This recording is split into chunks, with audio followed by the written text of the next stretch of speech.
Brethren and companions, it is remarkably over 80 days since we have been in lockdown mode, but I know that those who continue to isolate and self-distance are adapting as best as they can to these ever-changing circumstances. Can I begin by saying how pleased I am to see that the West Kent Emergency Fund is continuing its excellent work, and that an increasing number of community beneficiaries and members are being supported with financial assistance at this challenging time. We continue to do excellent work in the community, evidenced by the super number of letters of appreciation being received, which thank us for our support, and it's good to see that many of these stories appear in the online version of Freemasonry Today.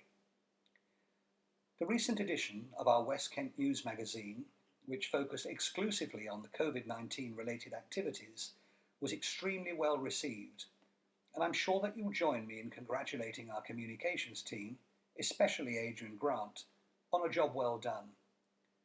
The next edition will be more engaging and comprehensive, with contributions from every member of our provincial team. It will be with you by the end of the month and periodically thereafter. I firmly believe that this will prove a useful and effective communication tool for those who do not visit our provincial website on a regular basis, nor participate in our social media channels.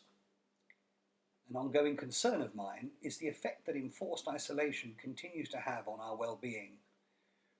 Discussions ensue at United Grand Lodge of England, the Masonic Charitable Foundation, and with neighbouring provinces to establish what medium and long-term initiatives we may be able to support to assist those who are caring for others.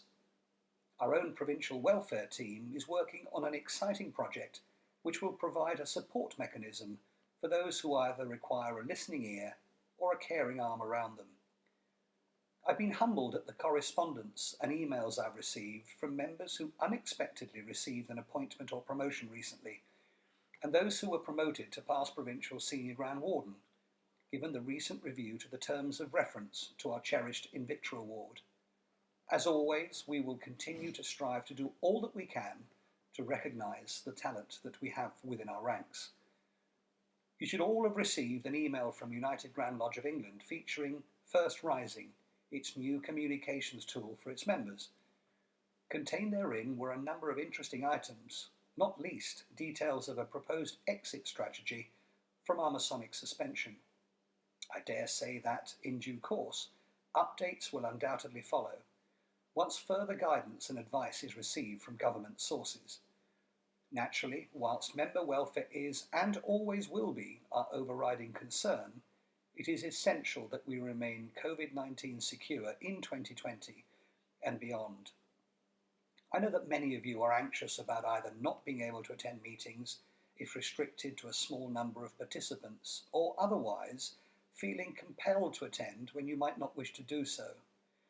Whilst there are those that may wish to return to meetings as soon as is possible, my overriding view is that we should have a duty of care for your welfare, and that remains of paramount importance to me. The choice of whether to attend meetings will always remain yours, and yours alone, and you should participate in physical form only when you feel that you wish to. Ian McNelly, our Superintendent of Works, has been in regular liaison with our centres, who have benefited from over £140,000 of grants due to his professional advice, and are now busy ensuring that each of them is COVID-19 ready and can accommodate all relevant requirements. Since March, we have witnessed a huge increase in virtual member engagement, with Zoom meetings and conferences very prevalent, whilst we've been preoccupied with ensuring member welfare and retention. Now, following our traditional summer break in July and August, we are now actively planning forward for a variety of activities between September and December this year.